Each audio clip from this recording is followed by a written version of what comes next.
because a lot of athletes are scared that they don't want to miss out on practice, which means they'll lose playing time. It doesn't always mean that, but it might mean that you're not doing as many runs on your own, or we're finding extra ways to limit some of the movement you're doing throughout the day so that your body can save that energy and use it to support your human self or your body with your period, your immune system, or building bone or building muscle. Hey athletes, welcome back to the High School Athlete Nutrition Podcast, where I talk all things fueling to help you take your game to the next level.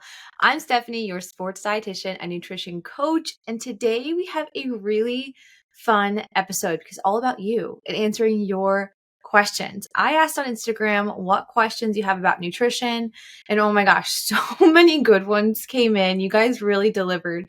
So today I'm answering some of the most common questions, some that I had multiple questions of. So I am rephrasing a little bit if I had multiple of the same question, but I saw your answers on my story and I answered my DMs, and I am just so excited to help you pull your nutrition plan together with some quick tips and easy things that you can do to, again, energize your game and take it to the next level. So let's jump in and answer some of the first questions and bust down some of these myths and give you those quick tips. This first question I get all of the time. It's how important is breakfast because I really can't eat in the morning. And I get it, especially before school, or double especially if you are a swimmer and you're up at 3 a.m. or 4 a.m. or 5 a.m. to get ready for practice or any other sport where you're up really early. It can be hard to get breakfast in. Let's just talk about why breakfast is so important first and foremost. It is breaking the fast. You are breaking that overnight fast of not eating, but in refueling your body, reigniting that fire, getting that energy or that sugar into your muscles and having it stored and locked in as glycogen so that when you go to train later, you're fueled and you're ready to go and you're able to focus and do your best on the field or the court or the pool. So breakfast is really important because it keeps that energy battery full. I want you to think about it like a cell phone. Think of your cell phone battery. You always want to keep it in green.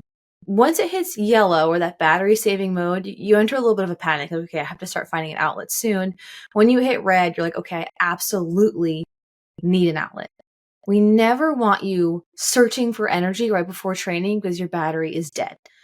We want to keep your battery charged and we want to keep it in the green zone. We do that by consistently eating throughout the day, and it starts with breakfast. But I get it. It can be really hard to eat first thing in the morning. This is where training your gut comes in. I talk a lot about this in previous podcasts. But what training your gut looks like is having something small for breakfast. Maybe it's just a banana or just a granola bar or even a handful of cereal. You're having something really small and you're just getting in the habit of eating first thing in the morning. And once you're in the habit of eating, then you can build on that. Now it's a banana with peanut butter or toast with banana and peanut butter. And you're just building on it incrementally until you can get to a bagel with eggs or waffles and pancakes, and you can get to bigger things in the morning. It take a little bit more time. You have to start small. So start with the banana and peanut butter, granola bar and water or juice. It could be an applesauce pouch and cheese stick, but you're just getting started with something small. It's not big enough for breakfast. The goal is to grow, but you're starting with small, getting something, just getting used to having something in your system and then building as you can. But breakfast is really important. So we definitely want to highlight it as one of the primary meals of the day because it really does keep that battery in the green zone. The second question is, how do I get more protein without using protein supplements or protein powders? This is a great question because I see the other side of this a lot. I see athletes grabbing too many protein things. So protein pancakes, protein oatmeal, a scoop of protein, a protein bar, protein pizza, protein chips. You can find everything with protein added these days. And you don't want to rely on those too many times throughout the day because you're missing out on the essential fuel of the whole foods. So I do love this approach. And before we talk into some of the high protein food options, I do want to give you a rule of thumb. My typical rule of thumb is no more than one bonus protein per day. So that would be a protein bar, a protein shake, protein powder. You're limiting those bonus proteins to about one per day. There are exceptions. I have plenty of athletes who I need them to use it twice a day or a little bit more. But on average, we're looking at once a day. So you can really lean into whole foods wherever you can. So some great whole food options could be things like eggs, Greek yogurt, chicken, tuna, beans, tofu is a great option to add in. String cheese, nut butters, or hard-boiled eggs as snacks. Really easy. And then don't discount milk. So if you're doing a chocolate milk after practice or adding oatmeal and making your oatmeal with milk, it's a great way to sneak in some extra protein throughout the day. The next question was, what is the best snack before practice? I love this question because you should be snacking before practice. In that 30 to 60 minute window before you start warming up, this is where we want to add in lots of carbs because carbs equal quick energy. If you have quick energy, you're able to do more at practice. If you're improving your game at practice, you'll be better on competition day. It's a simple formula. It all starts with carbs. So let's add in some carbs. It could be something as simple as an applesauce, granola bar, fruit snack, pretzels, Rice Krispie treats, anything that's really, really simple. We're looking for quick sugars. And it's going to vary from athlete to athlete. Some athletes I work with can do applesauce and they love it. Others lean into animal crackers or graham crackers. It's about finding what your body really tolerates during practice. And I talk a lot about this in my online course, The Academy. In the Academy, I have full videos and actually a guide to help you create your snack roster or lists of snacks that work for you at the 15-minute mark, the 30-minute mark, and the 60-minute mark. And it's really important to have that roster or those lists of snacks because that's what you can pull on when you have 30 minutes till game time. Or if you're in a tournament-like situation where you only have 45 minutes or 30 minutes between competition, it's important to know what works for your body and stick to that plan. So definitely check out the Academy. I'll drop the link in the show notes if you want to learn more about fueling your game and what to choose before practice. This next question is a great one, and I got it several different times, so I'm going to kind of piece together some of the questions that I got, but the overarching question was, how do I get my period back? So many athletes, most of the female athletes I work with have experienced some sort of delayed menstrual cycle, so they haven't gotten it yet, or irregular cycles, like they're missing a month or two or more here and there, and we typically can link it back to overtraining and not fueling enough. So we have to correct those two problems to get your cycle back. That means we have to create a solution for overtraining, meaning that we're finding a way to either taper back a little bit. And that doesn't always mean not going to practice. Because a lot of athletes are scared that they don't want to miss out on practice, which means they'll lose playing time. It doesn't always mean that, but it might mean that you're not doing as many runs on your own, or we're finding extra ways to limit some of the movement you're doing throughout the day so that your body can save that energy and use it to support your human self or your body with your period, your immune system, or building bone or building muscle. You're giving that energy back to your body so you can use it for those essential tasks. Number 2 is looking for balancing of fuel. So we're really going to look at what is that energy availability, or how much fuel is there for your body to tap into for growth and development. So just like you might save some energy from not running as much or not training as much, we're also going to look at ways you can add more fuel by eating it, specifically through carbs and fats. These are critical fueling points to help energize and build your hormones. That's the key part here. So we have to make sure your body has the energy on board. One athlete in particular sent me a message that really stuck out. And she basically said that she understands that she needs to gain weight and she's totally fine with it, which is an important part of recovering your cycle many times and oftentimes. But she's wondering what will happen to her sport if she does gain weight.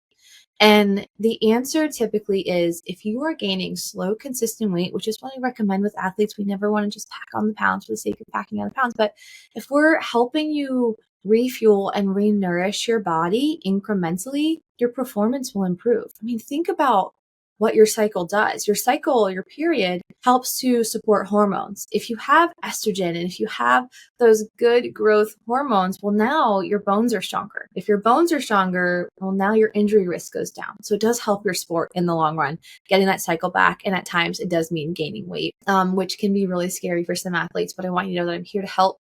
So please send me a message if you have questions about that. I know it can be challenging, but it is not impossible. I know you can do it. This next one is about recovery. So this athlete asked, is chocolate milk actually good after workouts? And yes, chocolate milk is a great recovery fuel because it has the carbs that you need to refuel that muscle energy or that muscle glycogen, but it also has the protein and amino acids that you need to rebuild that muscle. Remembering that you can't just eat protein and hope to build muscle. You have to refuel it with carbs and then rebuild it. with protein. So you both together, they are BFFs. Plus, it's just delicious and it's hydrating. So you get liquids, you get electrolytes, plus you get bone supporting nutrients like calcium and vitamin D. It really is a great knockout choice. If you are dairy free or lactose intolerant, there are plenty of options out there. You could do a lactose free chocolate milk option, or you could try a soy milk chocolate milk, which is a great option, or just make a smoothie at home with any of your plant-based or lactose free options. Add some fruit in there. It can be a really, really great choice to help you refuel and recover after practice. The final question, and again, this is kind of a conglomerate of all the questions I get of how often should I eat? How much should I eat? What should a fueling plan looks like? It genuinely depends on you as an athlete and your schedule and your goals. But in general, I recommend at least 3 meals a day. And then we're looking at 2 anytime snacks and 3, I call them athletic snacks, right? So athletic snacks could be something like a pre-training snack, a mid-training snack, a recovery snack after practice. And then those anytime snacks could be a morning snack, an evening snack. So sometimes athletes are having 3 meals and then 2 to 5 plus snacks a day, just depending on how often they need fuel. Is your training over 2 hours? Well, then you need a fuel during practice. You always need a pre-workout snack, and you typically always need a recovery snack. You might need a late night snack if dinner was early because of practice. You can see how it gets pretty complicated pretty quickly. So the key here is to find a plan that works best for you. But the number one thing you want to remember is consistency throughout the day. And that's where I help athletes really figure out is when to eat and what to add in. If you're looking for more structure when it comes to your fueling plan, please check out the Academy. I share tons of fueling guides, and I've created some templates depending on if you practice in the morning, in the afternoon, or at night, or 2-a-days. You can use those as rough guides to help build your fueling plan with the videos that I share. So definitely check out the Academy. And again, I'll drop that link in the show notes. And that's a wrap on today's Q&A questions. I love these episodes. I think it's just so awesome to see how invested you are in your nutrition and how much you are thinking about the nitty-gritty and ways to improve your game. So here's your reminder that there are so many great things that you can do for your fueling plan. But if you can take just one of these away today and focus on that this week, that's a huge improvement. The more you know, the better your fuel, the better your fuel, the better your play. If you want more resources, snack ideas, or game plans, definitely check out the Academy. I have tons of recipes, videos, handouts, and more in there to help you build your fueling plan. Until next time, athletes, happy fueling.